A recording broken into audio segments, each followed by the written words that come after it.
Mark Cox Show on FM News Talk 97.1, 98.7, AM 1490, and 97.1talk.com.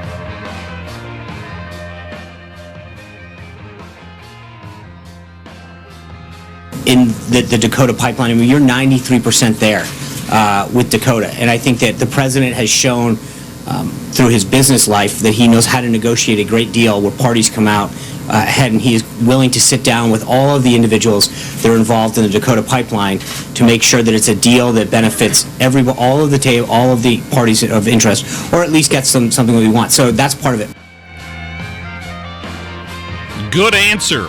So apparently Donald Trump is willing to meet with the people who are suddenly so concerned about a project that's been planned for years and had every single permit it needed in place, but got blocked at the last minute by the Army Corps, I believe, probably under the instruction of the Obama administration.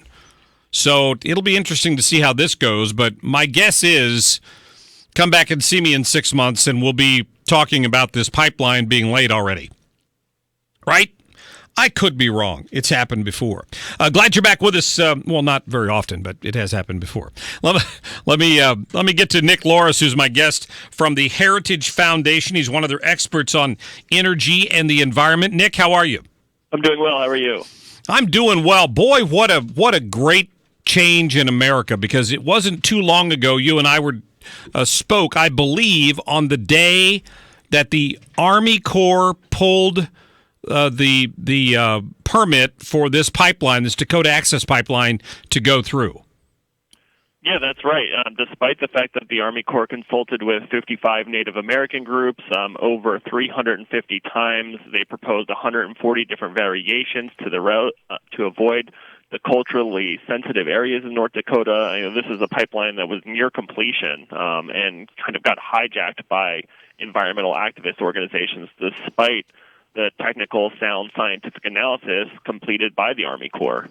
Yeah. And so I'm assuming then that my assumption is correct, that it will be as simple as the Trump administration informing the Army Corps that they need to reverse this decision, or is it more complicated than that? No, I believe so. I mean, these are executive decisions. Both Dakota Access and Keystone XL were executive decisions.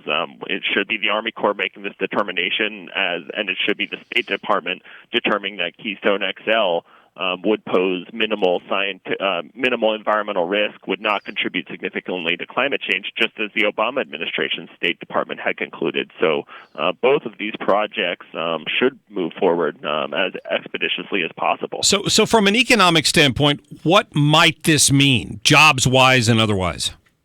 Yeah, you're talking about tens of thousands of construction jobs, which is certainly a good thing, which is why you had a lot of unions supporting these projects. Opponents will criticize the fact that there's only a handful of permanent workers, but that really just conveys how remarkably efficient pipelines actually are. They have a high output of labor, which generates a lot of value and frees up Americans to be more productive elsewhere in society. It's the reason why we employ people to work on backhoe loaders rather than employing a group of men with shovels to dig ditches. It promotes economic efficiency, and that's what these pipelines will do.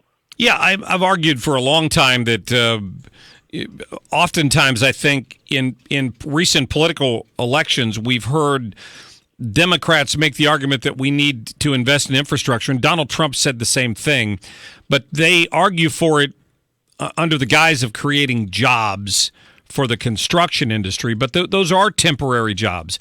Keystone was not developed with the idea of creating temporary jobs.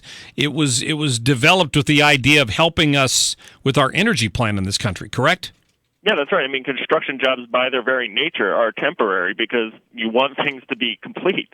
So the fact that we need to get oil from North Dakota, from Canada down to our Gulf Coast refineries and the refineries in Illinois will just bring more abundant supplies of energy to the market, which will benefit American households and businesses all across the country through lower prices at the pump. So that's where you see tremendous ripple effects because consumers have more money in their pockets because they're paying less at the gas station. So that's the real ripple effects that you see from gaining access to America's energy supplies and getting it to the market. Yeah, we're talking to Nick Loris from the Heritage Foundation.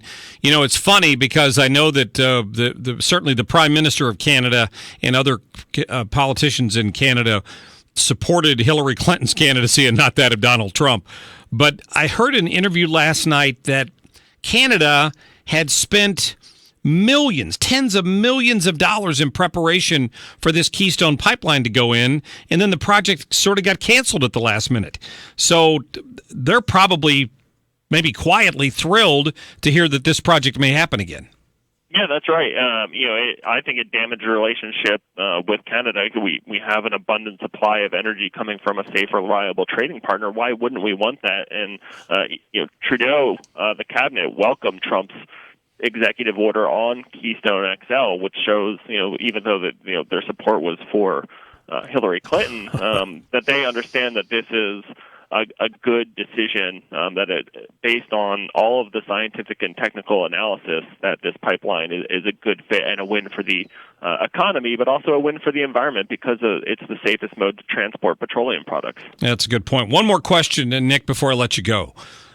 Obviously, gas prices have fluctuated over the last 7 years. We saw them in the 170s and then up in the 350 range, and now it's back down around $2 a gallon. Does that have a big impact on a pipeline project like this? It could. And certainly when the prices dipped down as low as they had, earlier in 2015, that it may have not made economical sense to do this. But now that they're coming back up again, there's some consideration that it will make sense. And again, these decisions are made looking far into the future because these pipelines will be around for 100 years, so they understand the long-term fluctuations of the market certainly a lot better than the government will ever be able to do so. So I have all of the trust in the private sector and free enterprise to make those decisions rather than being made by the government. Yep, good answer. Nick Loris, thanks for your time. Thanks for having me. Yep, have a great day. Nick Loris is with the Heritage Foundation. You can read more on his thoughts on this at heritage.org. Easy to get to.